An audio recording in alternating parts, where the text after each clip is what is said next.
प्यारे बच्चों, शुरू करते हैं आपके साथ आज का खेल जिसका नाम है 10 का दम। आज हमारा है टॉपिक एक practice game, Newton mechanics, laws of motion and friction.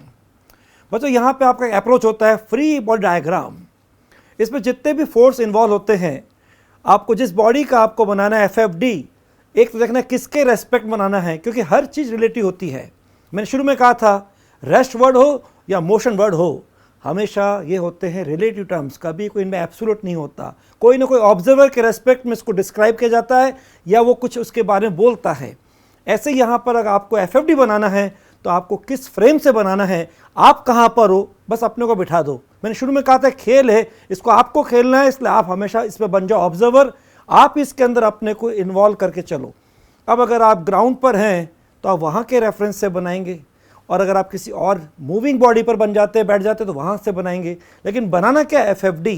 अब मैं यहाँ एक बात बहुत इंपॉर्टेंट कर रहा हूँ, जितने फोर्स होते हैं बच्चा देखता है वेट, खटाक से देखा है वेट और वर्टिकल डाउनवर्ड। अरे वेट के लिए वेट करो, वो कभी भी रात को भी आप ऐसे दिखाओगे, लेकिन सबसे इंपॉर्टेंट है इसमें वो फोर्सेस जो अंदर छुपे होते हैं और उनकी डायरेक्शन भी न्यूटन थर्ड लॉ से एक्शन रिएक्शन के हिसाब से होती है इंपॉर्टेंट। इसलिए यहाँ मैं कह रहा हूँ जब भी आपके पास कहीं पे कांटेक्ट हो तो पहले आप कांटेक्ट से फ्री करोगे। तो जो शुरू में फोर्सेस थे इंटरनल, बॉडी हो गई फ्री, वो बन गए एक्सटर्नल, और आराम से अब आप सबसे पहले स्पेयर को दिखाओ एज एक्शन रिएक्शन थे अंदर, अब क्या बन गए एक्सटर्नल, लेकिन न्यूमेरिकली बराबर डायरेक्शन में ऑपोजिट, दो अलग अलग बॉडी पे लग रहे हैं। ऐसे कहीं पे आपके कोई कनेक्शन की बात हो, कोई स्ट्रिंग हो, कोई कहीं पर रोप हो, कहीं पे कोई जंजीर हो, कोई तार हो, तो हमेशा वहाँ पे दिखाओ टेंशन। अब टेंशन के हिसाब से भी जब उसको अलग करो तो सबसे पहले टेंशन दिखाओ। अब डायरेक्शन की बात सीधे से लाइफ को जोड़ो। अरे यार, जब भी किसी के साथ कांटेक्ट करो उसकी और हमेशा आपका अट्रैक्शन होना चाहिए टुवर्ड्स द बॉडी, और जब भी बात टेंशन की करो, टेंशन सबसे दूर होना चाहिए, always away from the body. Body आपकी लिविंग हो कि नॉन लिविंग हो, आप हो या कोई ब्लॉक हो, हमेशा contact force towards the body. और जब बात करें हम tension, always away from the body. अब आपके लिए टेंशन बिल्कुल दूर हो गई, आप कोई सा भी क्वेश्चन आराम से कर सकते हो। दो अप्रोच हमारे होंगे खास, फ्री बॉडी डायग्राम बनाइए, और जब डायरेक्शन देखेंगे तो वही बात जो मैंने बात की थी काइनेमेटिक्स में, वापस यहीं पे कह रहा हूँ, या जो भी डायरेक्शन इन्वॉल्व है वो आपस में फ्री है, इंडिपेंडेंट हैं। Horizontal vertical free, X Y आपस में फ्री, जहाँ बोलो इंक्लाइन प्लेन के पैरेलल उसके परपेंडिकुलर यानी नॉर्मल डायरेक्शन में तो भी फ्री, तो आप भी आराम से फ्री होकर बना सकते हैं। तो बस पहला अप्रोच होगा FFD बनाना, उस पर सबसे पहले इन फोर्सेस को दिखाना जिसकी हम डायरेक्शन गलत कर सकते हैं, उसके बाद कोई दिक्कत नहीं आएगी। ठीक, जरा इसको पहले देखें आपके नीट के हिसाब से इसका वेटेज कितना है। 2021 में एक क्वेश्चन, 2022 में 0, मेन एग्जाम की बात कर रहा हूँ मैं, री एग्जाम ओवरसीज की बात नहीं कर रहा हूँ। 2023 में 2 क्वेश्चन, कम से कम 2 तो आने चाहिए भाई। 2 सेक्शन अगर बोले न्यूटन लॉज ऑफ मोशन, जहाँ स्पेशली बात है सेकेंड लॉ की, जहाँ rate of change of momentum है, मोमेंटम चेंज है, इम्पल्स है, और फिर उसके साथ फोर्स F=ma है, जहाँ पे हमेशा फोर्स होता है एक्सटर्नल। जिस डायरेक्शन में अनबैलेंस फोर्स है M×a, जहाँ पे इक्विलिब्रियम है अनबैलेंस फोर्स खत्म, फोर्सेस को बैलेंस कर दीजिए। कभी आप लगाओ लामिस थ्योरम लगाओ, कभी कंपोनेंट करो। देखना स्मार्टनेस की, आप ये नहीं कि आदत पड़ी वो चालू कर दिया, खट कंपोनेंट के चालू कर दिए। कई बार आपके पास हो सकता है देखते हल्का सा, एक 5 सेकंड ज़्यादा लगेगा, लेकिन इंपल्सिव थॉट से क्वेश्चन फ्यू सेकंड में हो जाएगा। ठीक है, तो मैं भी आपके लिए मान रहा हूँ कि 2024 में 5 मई को आपके इसमें मिनिमम 2 क्वेश्चन तो आ रहे हैं। एक तो laws of motion second law से आएगा, एक क्वेश्चन फ्रिक्शन से आएगा। कैसे हैं जरा देखते हैं। यानी एक वैरायटी होगी एक्सरसाइज, ABC के फॉर्म में स्टार्ट कर रहे हैं। Machine gun fires bullets of mass 40 gram, आराम से kg में कन्वर्ट करेंगे बाद में। Velocity, average force on the gun this one. आपको मालूम rate of change of momentum is force, एक बुलेट का मोमेंटम mv। 1 सेकंड में जितनी भी बुलेट्स हैं 1 सेकंड में, वो आप बोल दो मान लो n। ये 1 सेकंड में आपसे पूछा पर मिनट, यानी बाद में आपको इंटू 60 करना पड़ेगा। ठीक है, कर दीजिए। f दे दिया आपको 400, n आपने 1 सेकंड का माना है, नंबर पर सेकंड ही ध्यान रखना n को। m को आराम से कन्वर्ट करिए 40 × 10⁻³ वेलोसिटी को 10 की पावर कर दो 3, ये इससे cancel.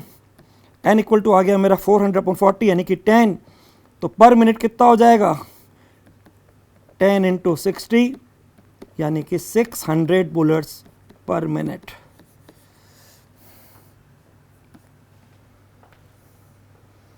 Rate of change of momentum, लेकिन जब यहाँ पे टाइम के हिसाब से इसको एवरेज फोर्स बोल दिया। अगर फोर्स ऐसा होता है कभी डी पे अपॉन डी टी तो उसे बोलते हैं किसी इंस्टेंट पे फोर्स, और जब change of momentum upon time लगता है तो हो जाता है एवरेज फोर्स।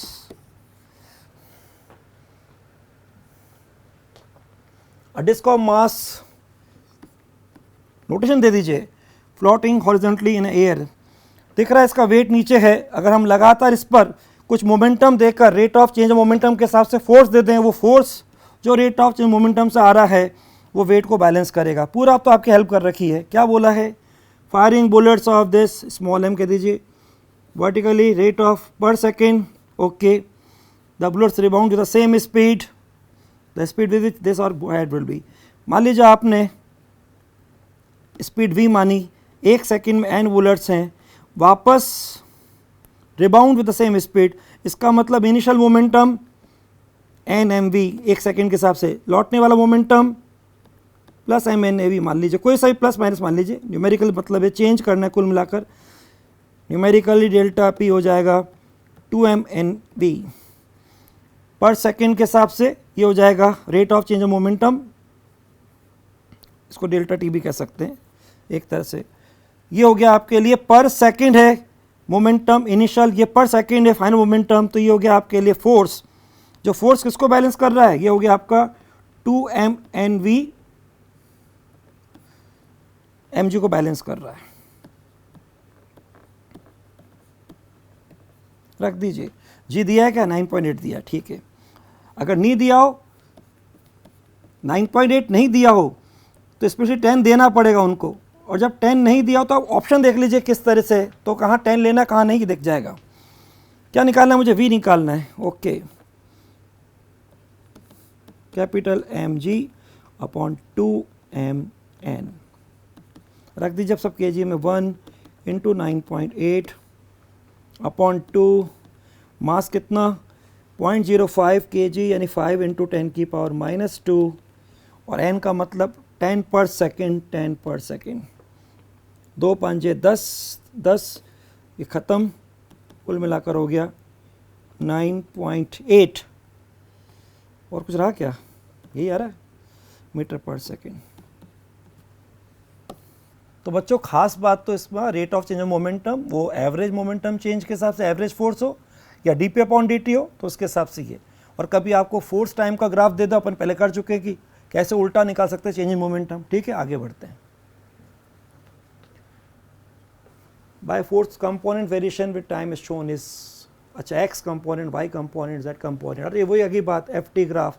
इसका एरिया क्या होगा, बस ध्यान रखना, ये एरिया क्या है दिख रहा है यहाँ पे, एक रेक्टेंगल है, ये यहाँ पे ट्राइंगल है राइट एंगल, और यहाँ पे ये प्लस प्लस माइनस, करी कैलकुलेशन, सीधा जवाब समझ गए आप, delta P X is equal to F X D T क्या हो गया, दैट इज़ 30, तो 3 हो गया ये न्यूटन, नो डाउट आपको मालूम है, यूनिट के जी इंटू मीटर पर सेकेंड भी कह सकते हो, और जो आपका होता है फोर्स के हिसाब से तो D P upon D T Newton into second भी कह सकते हो, जैसा चाहो।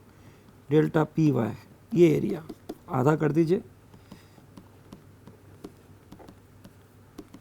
No doubt 4 Newton into second या K G metre per second.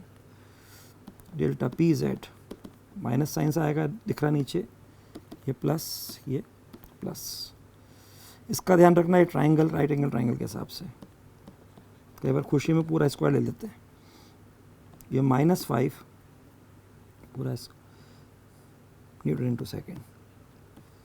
ठीक है, force is equal to D P upon D T के हिसाब से न्यूटन इंटू सेकेंड भी लिख सकते हो। तो डेल्टा पी वेक्टर क्या बन गया, 3i delta P X I cap, 4j delta P Y J cap, मन में बोलते हुए ताकि स्टेप बचे, डेल्टा पी जेड नेगेटिव है, ये पूछा आपसे इसका मैग्नीट्यूड, डेल्टा पी 3 का स्क्वायर 9, 4 का स्क्वायर 16, 5 का 25, दोनों 25 25 50 का अंडर रूट कितना 5 to 2, यूनिट वही या तो न्यूटन इंटू सेकेंड, यहाँ दिख रहा है KG into metre per second, वो भी चलेगा। 5√2। अच्छा अप्रोच क्वेश्चन है, बस केवल ये कई बार आपको ध्यान रखना है जब भी ऐसा आ जाए, ये क्वेश्चन आपके काफ़ी इंपॉर्टेंट है कि change in momentum F T graph का एरिया डेल्टा पी एक्स। अब बच्चों, अब जो मैंने आपसे कहा था आप न्यूटन बन जाओ या खुद बन जाओ, दिया किसने था? न्यूटन ने। आप उससे कम नहीं हो, तो इसको अपन फास्ट कैसे करें? देखिएगा, यहाँ से 30, यहाँ से 6, तो कुल फोर्स कितना हो गया? 24, राइट। इसके लिए 2 kg 3 kg की तरह का फोर्स, तो इसका जो कॉन्टैक्ट 1 पे 2 का कॉन्टैक्ट फोर्स है वो 30 के हिसाब से ओपोज करेगा। तो अगर मैं बोलूँ 30 माइनस ये फोर्स मान लो x is equal to 1 into acceleration, तो पहले सिस्टम का एक्सेलेशन कितना? ये कॉन्टैक्ट फोर्स माना है मैंने x है, सपोज सिस्टम का हो गया एक्सेलेशन 30 माइनस 6, ये बाहर का unbalance force 1 + 2 + 3 is 6, 24/6 that is 4 metre per second square.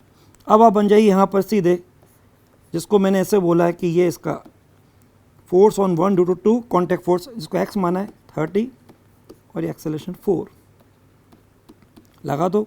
30 minus X is equal to mass कितना है? 1 इंटू 4, x इज इक्वल टू 30 माइनस 4 यानी कि 26 न्यूटन। ये एक तरीका ऐसा बता रहे जिसमें आप क्वेश्चन को फास्ट करोगे। ठीक है, आपने प्रैक्टिस कर ली, लेकिन जब आपको जहां पर हो वहां पे आप पहुंच जाओ, और आप किसी भी जगह निकाल सकते हो। जैसे इन दोनों में निकालना है तो आप निकाल सकते हो।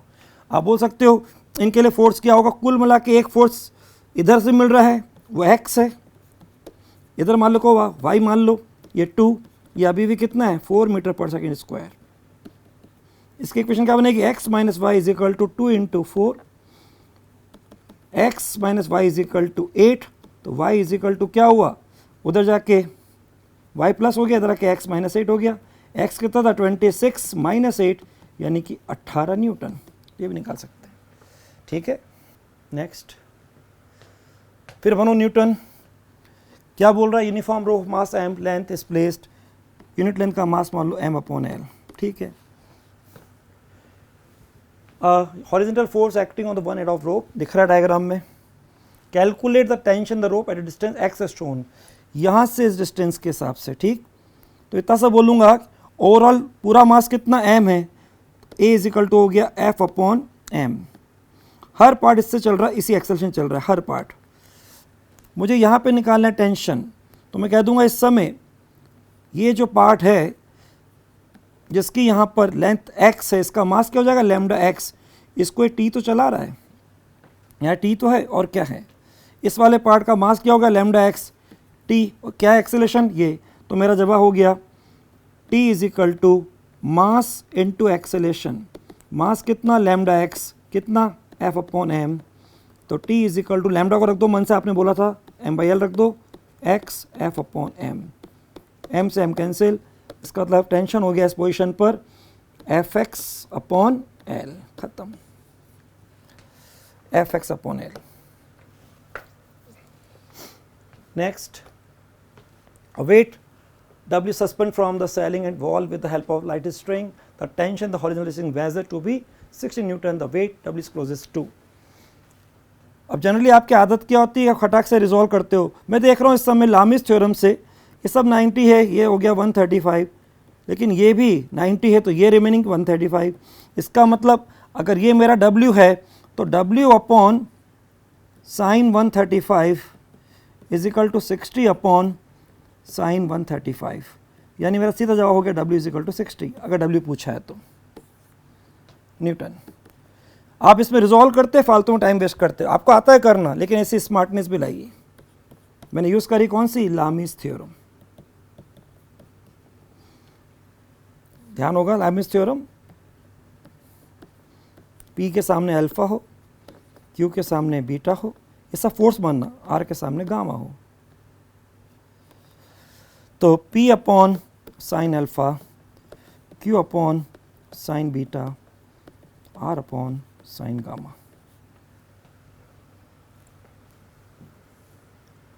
A balloon with mass m is descending down with an acceleration a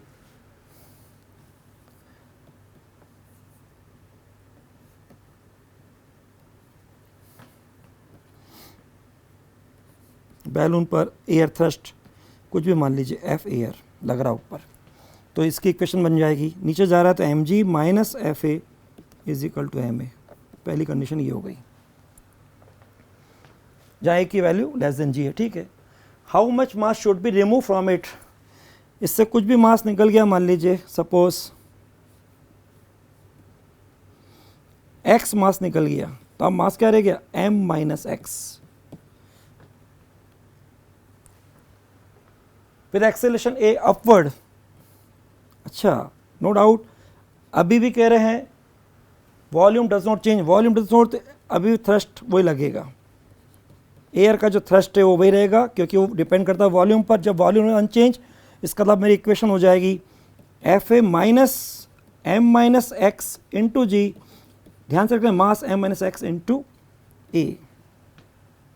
F A बराबर कर दो, यहाँ से एफ ए हो गया मेरा M minus X into A plus M minus X into G. पहले वाला एफ ए क्या था, वो एफ ए बराबर चल रहा है एफ ए बराबर M G minus M A, M G minus M A. क्या निकालना है मुझको, एक्स निकालना है, कर दीजिए ए वालों को एक साथ, M minus X into A plus M A, इधर M G minus M minus X into G. इधर मेरे पास एम ए 2m हो गया और एक एक्स ए आ गया। देखें क्या रहेगा equation, 2m M A 2m minus X A, गलत ना हो जाए, M G minus M G cancel हो जाएगा, plus X G, M G cancel हो गया। एक्स निकालना है तो एक्स उधर चला गया, एक्स कॉमन जी प्लस ए 2m ए, तो एक्स जो मास निकाला है वही पूछा है, तो एक्स बराबर 2m ए अपॉन जी प्लस ए। ये बस पेन चल रहा है बच्चों, ये दो इक्वेशन बनाने की बात थी और कुछ भी नहीं दोनों केस में, क्योंकि जैसे थे वो वॉल्यूम डज नॉट चेंज, तो ये आपको बस स्ट्राइक करना था कि जो वॉल्यूम पे डिपेंड करने वाला फोर्स एयर रेजिस्टेंस है, एयर थ्रस्ट है, वो रिमेन्स अनचेंज। ये केवल इसका एक इम्पल्सिव थॉट और कुछ नहीं है। क्वेश्चन कभी ऐसा नहीं मत माना करो, इंपॉर्टेंट क्वेश्चन केवल इस थ्रस्ट के हिसाब से। Two blocks A and B of masses 3m and m respectively are connected by massless and inextensible string. Okay, दिख रहा डायग्राम पे आ गए। The whole system suspended by a massless spring shown in the figure पे आ गए। Magnitude of acceleration of A and B immediately after the, तो उससे पहले देख ले कंडीशन क्या है।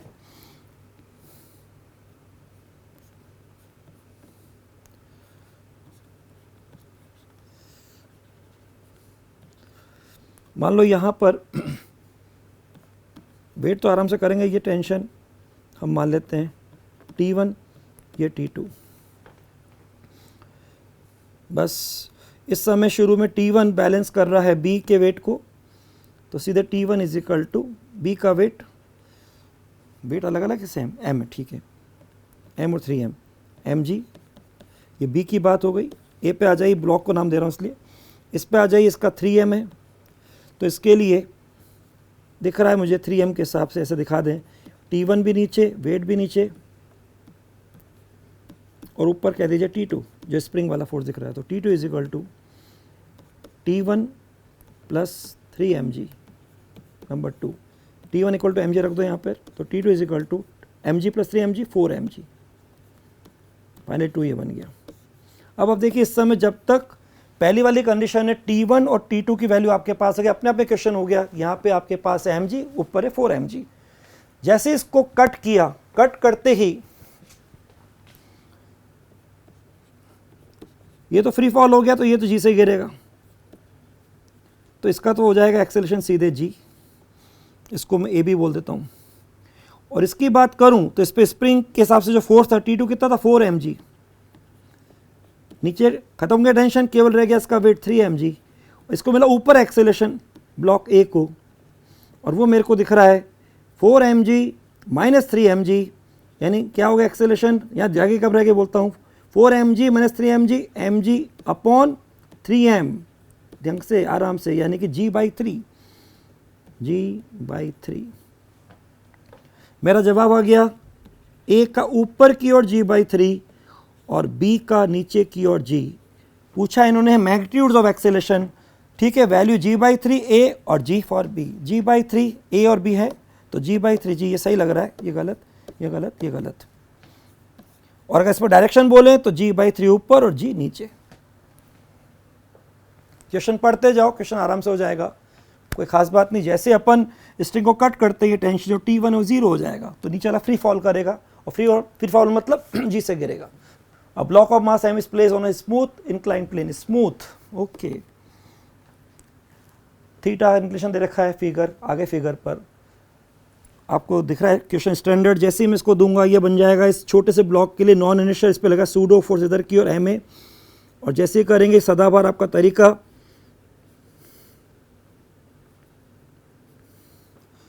एम ए का ये कंपोनेंट बैलेंस करेगा ये डाउनवर्ड कंपोनेंट एम जी साइन थीटा को।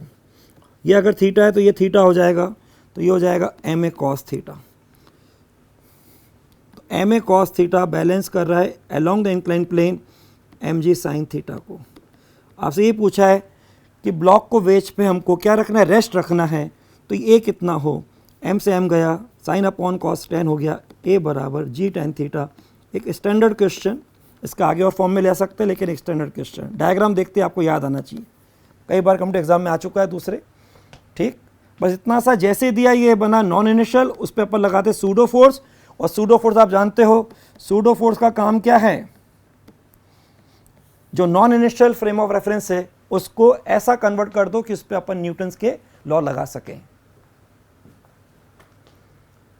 फ्रिक्शन चालू हो गया, दिख रहा है ग्राफ के अंदर। The graph between applied force and frictional force for a body of mass 50 kg, ठीक है, place on A horizontal surface on figure, ठीक। आ जाइए डायग्राम पर। अब ग्राफ बता रहा है कि ये वैल्यू हमारी ज़्यादा, इसका मतलब ये लिमिटिंग फ्रिक्शनल फोर्स होना चाहिए और ये काइनेटिक होना चाहिए। तो इसी में हमारी वैल्यू छुपी हुई, क्या पूछा है, what will be value of coefficient of, जो आपने बोला वही निकालने के बोल दिया, म्यू एस और म्यू के निकालने हैं। हटाक से करिए, what is F limiting mu S into N, क्या हो जाएगा 50g, कुछ नहीं बोला तो हम g को आराम से समय 10 मान सकते हैं, 50 into 10। What is F L 200 mu S, ये हो गया 500, यानी mu S is equal to 2/5.4। आ जाइए एफ के, सीधे एफ के इज इक्वल टू होता है म्यू के N. What is N, again N तो 50g के बराबर है, ये तो आपकी स्टैंडर्ड प्रैक्टिस हो गई। म्यू के एन कितना, वो 50g इंटू 10 मान लीजिए। एफ के क्या दिया है 150, म्यू के इस बार हो गया आपका 150 अपॉन 500.3, म्यू एस 0.4, म्यू के 0.3, 0.4, 0.3। चारों ऑप्शन देखने चाहिए, ये नहीं बच्चों ग्राफ से घबरा जाओ।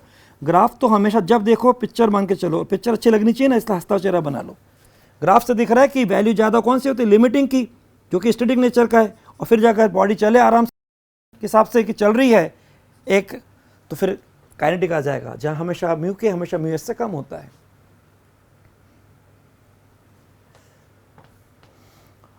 A block is in state of rest on an inclined plane is shown. Find the which direction best describe the net force applied by the inclined plane on the block. अब सीधी सी बात है, ये जो block के हिसाब से force लगाना incline plane है, बाहर से एक फोर्स लग रहा है ग्रेविटी के हिसाब से वेट mg। अब ब्लॉक के जो भी फोर्स है, अगर रेस्ट है तो जो भी फोर्स लग रहा है उसका कुल रिजल्टेंट ऊपर ही आना चाहिए, ताकि ये ब्लॉक हर डायरेक्शन में रेस्ट रहे। तो मुझे ज़्यादा करना नहीं है, मैं इतना सा कह दूंगा, वो कैसा भी लग रहा हो, नॉर्मल रिएक्शन लग रहा हो, टेंडेंसी इधर फ्रिक्शन लग रहा हो, लेकिन दोनों का रिजल्टेंट वर्टिकली अपवर्ड होगा, जो किसको बैलेंस करेगा, एमजीओ करेगा। आपसे ही पूछा है कि इंक्लाइन प्लेन इस ब्लॉक पर जो नेट फोर्स लगाएगा वो वेट को बैलेंस करने के लिए वर्टिकली अप होना चाहिए, वर्टिकली अप होना चाहिए। भाई बच्चे गलती क्या करते हैं, इसको ध्यान रखते हैं, इसको भूल जाते हैं। आप इसको भूल गए तो गलत कर दोगे जल्दबाजी में, इसलिए आपको दिख रहा है कि टेंडेंसी इधर है, टेंडेंसी और मोशन इधर है, तो ऊपर हो गया फ्रिक्शनल फोर्स, ये नॉर्मल कॉन्टैक्ट फोर्स, ये टेंशियल कॉन्टैक्ट फोर्स, दोनों का कॉन्टैक्ट फोर्स रिजल्टेंट ऊपर आ गया, जो वेट को बैलेंस कर रहा है। vertically upward.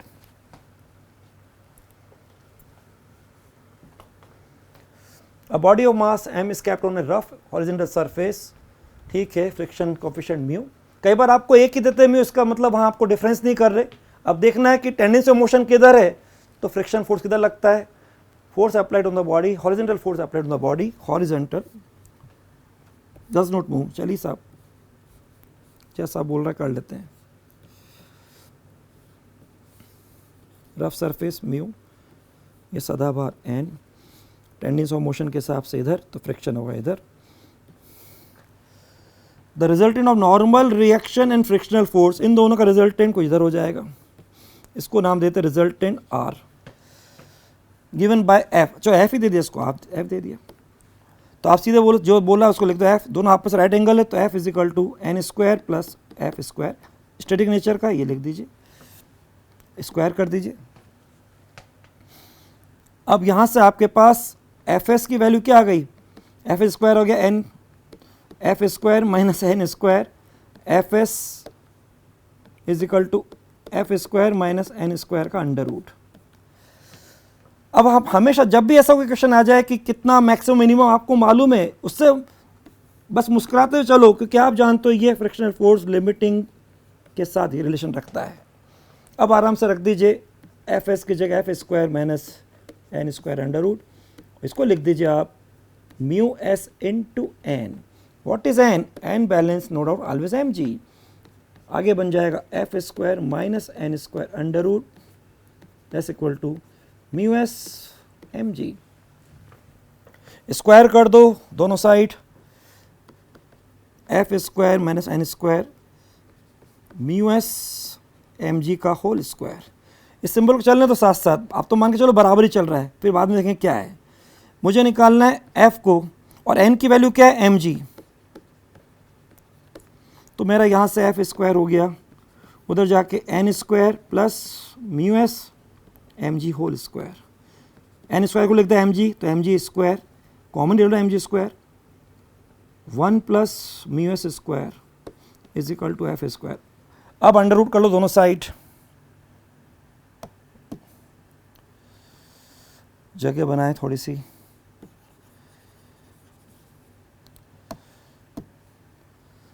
अंडर रूट किया तो एफ दैट्स इक्वल टू ये एम जी का अंडर रूट के हिसाब से एम जी हो गया, ये 1 plus mu square under root हो गया.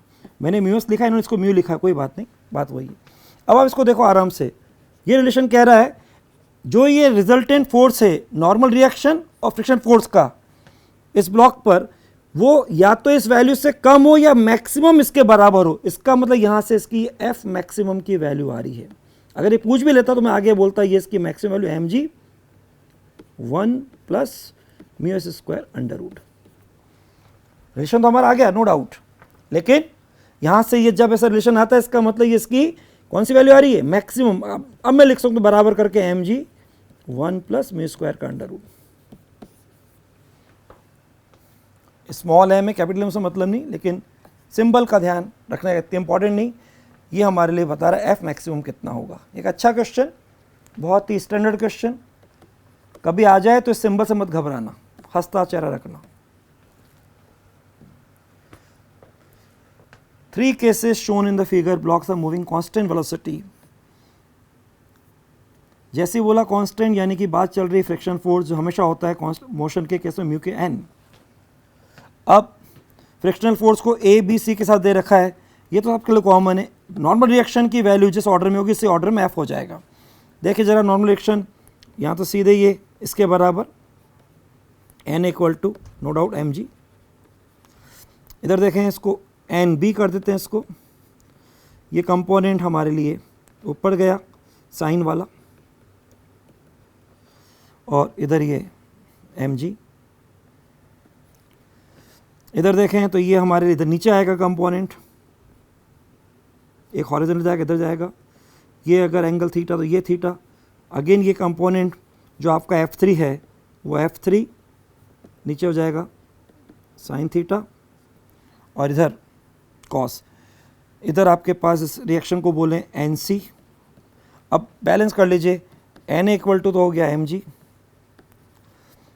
NB plus F2 sine theta is equal to mg, तो एन बी हो गया mg minus F2 sine theta. इस वाले पे आ जाएं तो ये दोनों mg दोनों जुड़ रहे हैं, तो nc इज इक्वल टू हो गया, प्लस कर दीजिए mg plus F3 sine theta.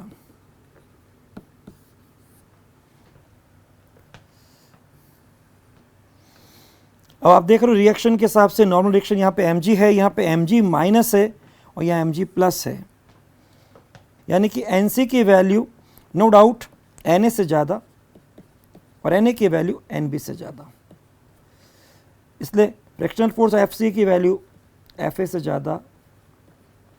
जो रिलेशन n का वो रिलेशन F का, क्योंकि म्यू के तो कांस्टेंट है, Fc more than Fb, Fc क्या हो रहा है, माइनस प्लस, ये सबसे ज़्यादा वैल्यू आपकी nc है, फिर na है, फिर Fb है, F2 sine theta plus this one is equal to mg, no doubt. और इधर हमारे पास है, दोनों इधर मिल गए, mg में जुड़ गया इज इक्वल टू nc, ये भी नो डाउट। और यहाँ पे n is equal to mg है, ठीक है। घर्षण म्यू के एन,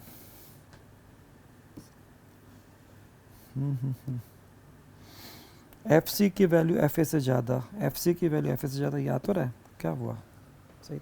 तो नॉर्मल रिएक्शंस को अपन ने चेक किया और आराम से ढंग से कैलकुलेट करके देख लिया कि इनका ऑर्डर क्या है, वही फ्रिक्शन फोर्स का ऑर्डर हो जाएगा। मेरे को इस क्वेश्चन में करेक्शन लगा, इसलिए मैं बोला कि न्यूमेरिकली F1, F2, F3 बराबर होने चाहिए। चलिए देखते हैं next. A block and trolley system shown in figure, if the coefficient of kinetic friction between the trolley and this is 0.04, okay, kinetic यानी सिस्टम चल रहा है, पूछा भी एक्सेलेरेशन है, तो अगर सिस्टम पूरा ऐसे चल रहा है तो अपन क्यों नहीं इसको सिस्टम मान ले और ए निकालना है, तो सिस्टम मान लेंगे तो टेंशन वाला मामला खत्म हो जाएगा, ये इंटरनल फोर्स बन जाएंगे। अब देखिए सिस्टम के लिए यहाँ पे चलाने वाला कौन है, ये 60, ऑपोज करने वाला कौन, ये ग्रेविटी का रोल हो गया, अर्थ का। ट्रिक देखना बच्चों, ये एफ के हो गया, एफ के हम निकाल लेते हैं, एफ के बन गया हमारा म्यू के 0.04 इंटू, ये सदाबार, इसको पहले कर लें, एन किसके बराबर, 20 जी के बराबर, 20 इंटू जी, यानी कि जी को हम ले लेते हैं इस समय 10, तो हमारा 20 इंटू 10, 4 दूनी 8, एफ के हमारा आ गया 8 न्यूटन। अब आराम से बोलिए सिस्टम के टोटल मास क्या हो गया, 20 प्लस 6, बाहर का फोर्स ग्रेविटी वाला 60 जो इधर चल रहा है, माइनस एफ के अपॉन सिस्टम का मास 20 प्लस 6, ये सिस्टम को हो जाए एक्सेलेरेशन, वो ना फास्ट। इसमें आपको अलग से इसका FFD बनाने की जरूरत नहीं पड़ी, इसकी बनाने की जरूरत नहीं पड़ती, आप ना क्या करते, इसका बनाते, यहाँ भी टी आता, यहाँ भी टी आता, फिर टी को एलिमिनेट करते, टाइम लंबा लग जाता। जब आपसे ए पूछा है, सिस्टम का एक्सेलेरेशन पूछा है, तो फिर ये हमारे को सिस्टम बना दो, ट्रॉली प्लस ब्लॉक सिस्टम बना दो, तो ये बीच का टेंशन बन जाएगा एज इंटरनल फोर्स और कैंसिल हो जाएगा। तो 60 माइनस एफ के रख दो, 8 अपॉन 26, दैट इज 52 अपॉन 26, यानी कि 2 मीटर पर सेकेंड स्क्वायर। क्या बढ़िया बात है, मज़ा आ गया। ऐसे आप सिस्टम बना के फास्ट कर सकते हो स्मार्टनेस से। अब ब्लॉक मास दे रखा है, ठीक है, कनेक्टेड टू, डायग्राम पर आ गए, बकेट है, बढ़िया, ठीक है, cord running over the ideal pulley. तो सबसे पहले अगर अब यहाँ टेंशन मान लेते हैं टी, तो ये टी, ये टी, ये हो गया 2t, जिसको हम टी डैश भी बोल सकते हैं। Coefficient of static anti friction between lap table top and the blocks are, ये 0.5, 0.4, ये म्यू एस है और ये म्यू के है, ठीक है। Sand is gradually added to the bucket, इसका शुरू में एम था, एम बकेट का दे रखा कितना, 1 kg। अब इसमें सैंड को ऐड कर रहे हैं, वेट बढ़ेगा, वेट बढ़ेगा तो ये टेंशन बढ़ेगा, टेंशन बढ़ेगा तो यहाँ पे धीरे धीरे फ्रिक्शन फोर्स बढ़ता जाएगा, और वो कंडीशन जब वर्ज ऑफ स्लाइडिंग पे आ जाएगा, बढ़कर हो जाएगा मैक्सिमम एफएल। इस समय मोशन स्टार्ट होने वाला है, तो ये भी मोशन स्टार्ट होने वाला है ये भी यहाँ ब्लॉक स्लाइड करने वाला है, यानी अभी इक्विलिब्रियम है, कौन सा लिमिटिंग, तो मैं यहाँ कह सकता हूँ T इजिकल टू तो हो गया FL, FL मतलब म्यू एस इंटू एन, और आपको मालूम है एन सदाबहार, ये अपन बोल दें mg के बराबर, तो mu S m into g that is T, mu s कितना है 0.5 इंटू कितना 8 इंटू जी, ऐसे रहने दो अभी देख लेंगे, ये हो गया 4GT 0.5, ठीक है। इधर आ जाओ, ये तो हो गया हॉरिजॉन्टल डायरेक्शन। अब आ जाओ वर्टिकल में, वर्टिकल में मान लो इसका मास हो गया m डैश, तो m डैश जी वो किससे बैलेंस हो रहा है 2t से, तो m डैश जी बैलेंस हो रहा है 2t से। ये जस्ट लिमिटिंग कंडीशन चल रही है, यहाँ पर मोशन स्टार्ट होने वाला है, यानी यहाँ भी स्टार्ट होने वाला है, यानी कि यहाँ भी लिमिटिंग इक्विलिब्रियम, यहाँ भी लिमिटिंग, तो m डैश जी, अब जो यहाँ मास m डैश हो गया इसका वेट 2t से बैलेंस हो रहा है, t को रख दो यहाँ पर 2 into 4g is equal to m dash g, g से g कैंसिल, यानी m dash is equal to 8, अब सीधे बोलेंगे kg, पहले कितना था जी 1, अब कितना हो गया 8, यानी कि कितना सेंड ऐड किया हमने m dash minus m, 8 minus 1 that is 7 kg हमने इसमें सेंड ऐड किया, और उस कंडीशन से ये लिमिटिंग पर आ गया। अच्छा क्वेश्चन, डेटा बहुत सिंपल है, कैलकुलेशन में जानबूझ के देखिए आपने अगर जी यूज़ नहीं किया फालतू में कैलकुलेट करते, इससे अच्छा जी आराम से कैंसिल हो रहा है। The force required to just move a body up an inclined plane is double, ये आपको अपने आप सोचना पड़ेगा। ये ब्लॉक है, नो डाउट सदाबहार, अगर थीटा माना जाए ये mg साइन थीटा, इधर टेंडेंसी ऑफ मोशन है, क्या बोल रहा है जस्ट वो body up an incline plane is double, अप करने का मतलब इधर चलाना है, इधर चलाना चाहते हैं, नो डाउट इसको अगर मैं एफ अप लिख दूं, ऊपर चलाना है, जस्ट इसका मतलब दोनों यहाँ पे फोर्स जो इस समय फ्रिक्शन फोर्स है Fs, जिसको मैं यहाँ पर बोलूँगा ये अगर नॉर्मल रिएक्शन तो mg cos थीटा, यानी मैं लिख सकता हूँ Fs is equal to mu into N mg cos theta, मन में n को लिखते हुए ये। पहले केस में मेरा Ff क्या हो गया चलाने के लिए mg sin theta plus Fs,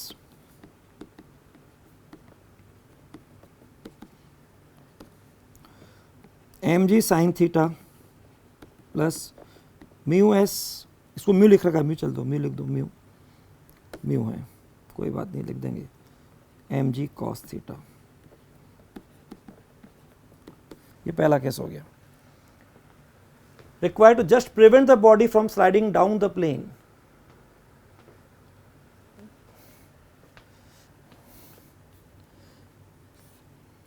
इसका मतलब ये बात वो हो गई जो नॉर्मल अपन बोलते हैं। इस सब में टेंडेंसी ऑफ मोशन इधर है,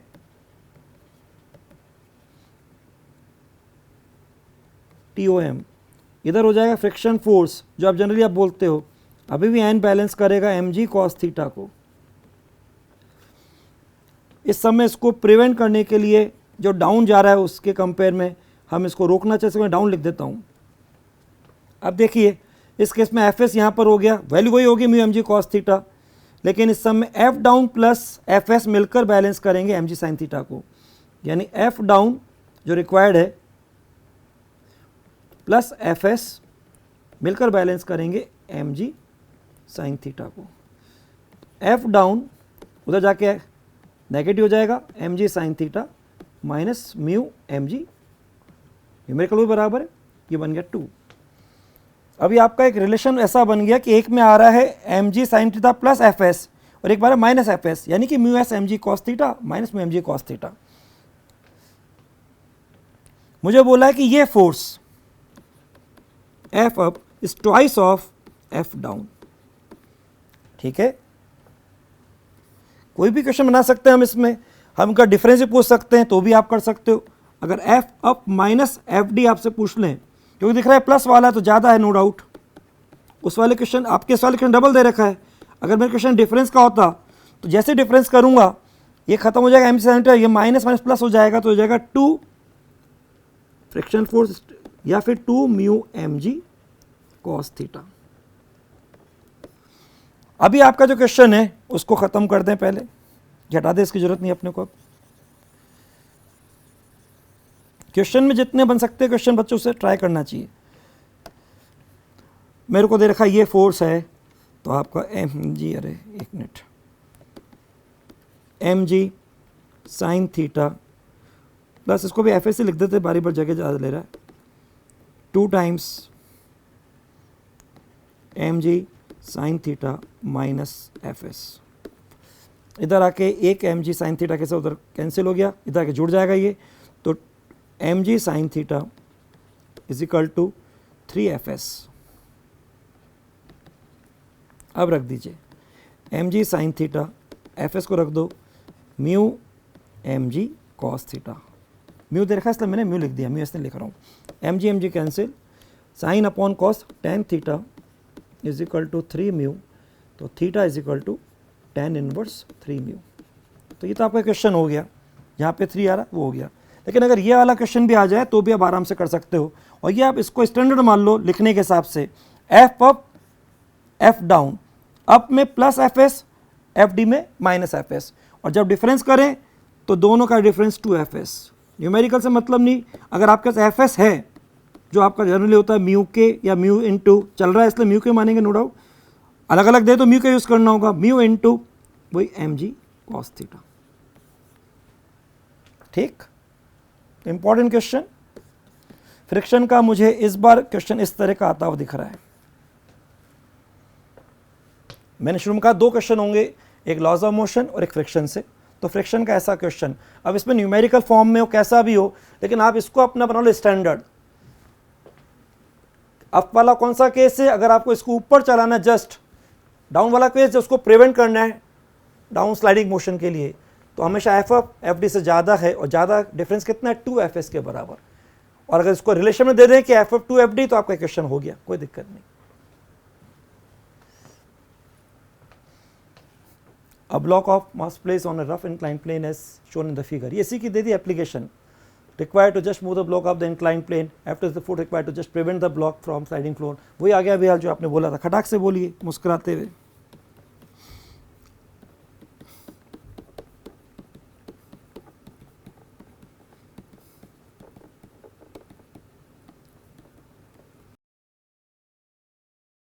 एम कितना 5 जी 10 cos theta 30 cos 30 √3/2 50 √3 into mu.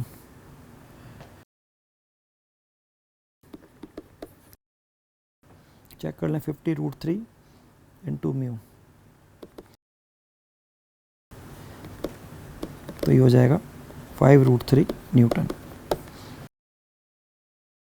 और एक लास्ट क्वेश्चन, 10 का दम 10वां क्वेश्चन। वैसे ABCD करके बढ़ा रहा हूँ मैं, लेकिन जैसे ही प्रैक्टिस ज़रूरत है इसलिए कर रहा हूँ। चलिए साहब, block of mass in contact with the cart c shown figure. ठीक है, आगे फिगर पर जैसे कार्ट दिखाइए एक्सेलेटेड है कि इसके लिए बन गया non initial frame of reference, तो इस पर लगा सूडो फोर्स इधर की और m इंटू ए की जगह अल्फा। ये अपन ने पहला काम कर लिया। ये सदाबार mg नीचे, ये नॉर्मल रिएक्शन n इधर, टेंडेंसी ऑफ मोशन के हिसाब से नीचे, तो फ्रिक्शन फोर्स हो गया ऊपर। क्वेश्चन पूछ रहा है ठीक है, स्टडी फ्रिक्शन को इन म्यू लिख दिया, कर लेंगे। Acceleration alpha of the cart to prevent the block from falling. अच्छा, इसका मतलब दोनों इक्विलिब्रियम कर दें, n तो हो गया नो डाउट m अल्फा, और फ्रिक्शन फोर्स बैलेंस कर रहा है न्यूमेरिकली अगर बोलें mg को। ये हो गया वर्टिकल इक्विलिब्रियम, ये हो गया हॉरिजॉन्टल इक्विलिब्रियम। अब आ जाइए, आप जानते हो F s always less equal to F L. अब पेन चलाते जाओ, what is F s M g, what is F L mu into s के जगह म्यू लिखा है एन, एन को रख दो यहाँ से एम अल्फा, तो ये मेरा बन गया m g less equal to mu m alpha. Alpha निकालना उल्टा कर दो, mu m alpha greater equal to m g, m से एम गया, यानी alpha greater equal to g by mu.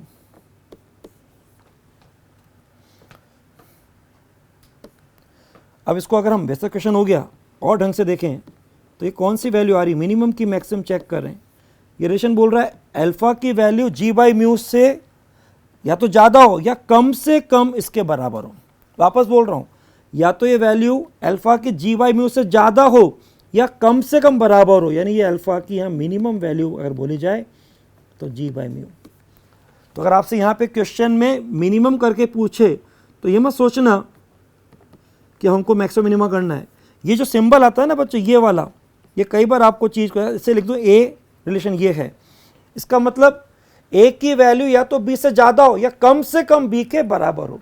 तो इस समय ए की जो लेफ्ट हैंड साइड पर कौन सी वैल्यू आएगी, मिनिमम, किसके बराबर, बी के बराबर। ठीक है, तो मैक इट इंपॉर्टेंट क्वेश्चन। तो एक क्वेश्चन फ्रिक्शन से आ रहा है, तो यहाँ पर अपन इस न्यूटन मैकेनिक्स का जो पार्ट है लॉज ऑफ मोशन फ्रिक्शन को विराम देते हैं और आज का हमारा गुरु मंत्र। बच्चों कई बार मैं कहता हूँ ज़िंदगी उन्हीं के साथ खेलती है जो खिलाड़ी बेहतरीन होते हैं, और इस खेल के अंदर कोई हताश होकर बिखर जाता है और कोई संघर्ष कर कर निखर जाता है, और बस उसी अंदाज में हमको संघर्ष करना चाहिए, कभी भी गिव अप नहीं करना चाहिए और ज़िंदगी के इस खेल में मुस्कुराते हुए आगे बढ़ना चाहिए। Okay, keep smiling, all the best. हाँ भाई प्यारे बच्चों, फोर्थ कमिंग डॉक्टर्स, 5 मई नीट का एग्ज़ाम, आपका शो 2 से 5:20 निकल के आपके अंदर इच्छा होगी खटाखट स्कोर मालूम पड़ जाए, कट ऑफ मालूम पड़ जाए, सॉल्यूशन मालूम पड़ जाए, स्कोर मालूम पड़ जाए, उसके बाद कौन सा मेडिकल कॉलेज, जो लगा तो सीक्वेंस होती है। तो 5 मई के शाम से वो बात आपके साथ चालू होने वाली है। तो 5 मई को मैं लाइव आपके साथ शाम को 6:30 बजे LN नीट चैनल पर सीधे पेपर को लाइव सॉल्व करूँगा।